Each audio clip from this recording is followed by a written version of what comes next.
every piece was somehow not able to be shown for this or that reason. This work here, for example, was drawn for a show at the New Museum for the victims of the World Trade Center studio program who had had their studios destroyed.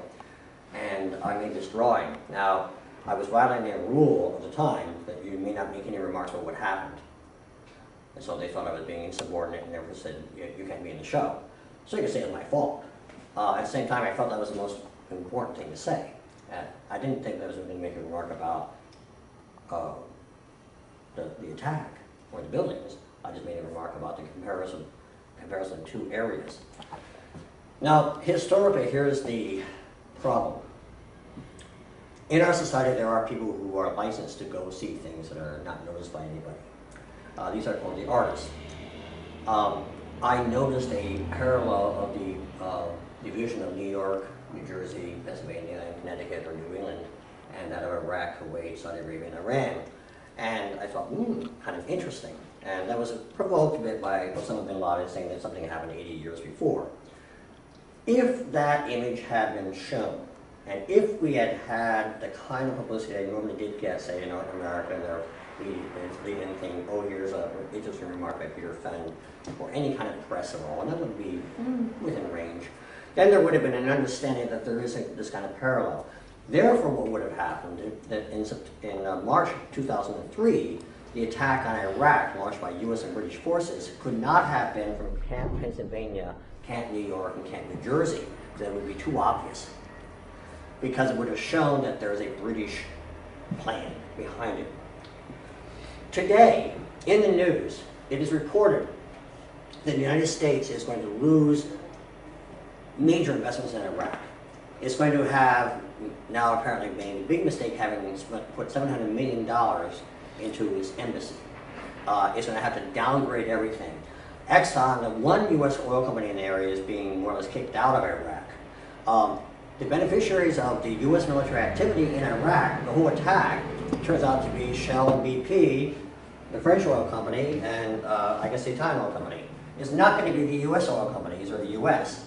So, now we have to rethink the whole war in Iraq. Well, actually, it would have been maybe useful back in 2001 or 2002 when I made the drawing to have you realize that there is a kind of game going on called, well, it's a British game, that is allowing this kind of pattern to occur, because they would have then, no other party could have decided to name the attack from Camp Pennsylvania, Camp New York, and Camp New Jersey. That's my thought, at least.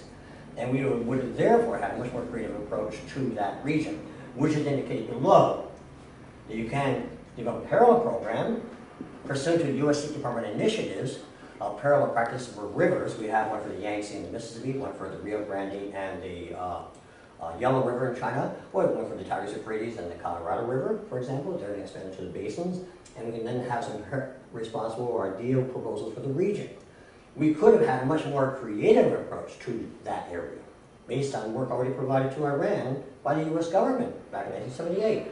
We could have had also for New York a much more creative approach to what's going on here in the ecosystem of New York. In other words, we didn't have to be subservient to this approach to the world. This is what I think is important, that the artists, by signaling, showing, indicating, if that had been shown, if that had been allowed by the institution, could have then triggered a discourse that would lead to a quite different destination than having spent $1 trillion on a war for nothing. How did you, in the first place, notice the parallels between these two places? Well, I knew very well the Persian Gulf because I'd done all the satellite work for about 5 years on the area, and I was very aware of the borders and all that, and I knew very well the arrangements made in 1921 for the delineation of borders, the thing called the Red Line Agreement. So I knew all that through happenstance.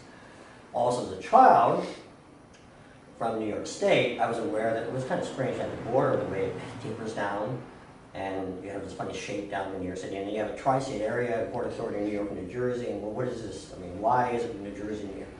So I had enough, if you will, information in my mind to, after bin Laden made an accusation about carving up the Arab world, to think, oh, that's actually the same form as here. That's really, it's just my knowledge base.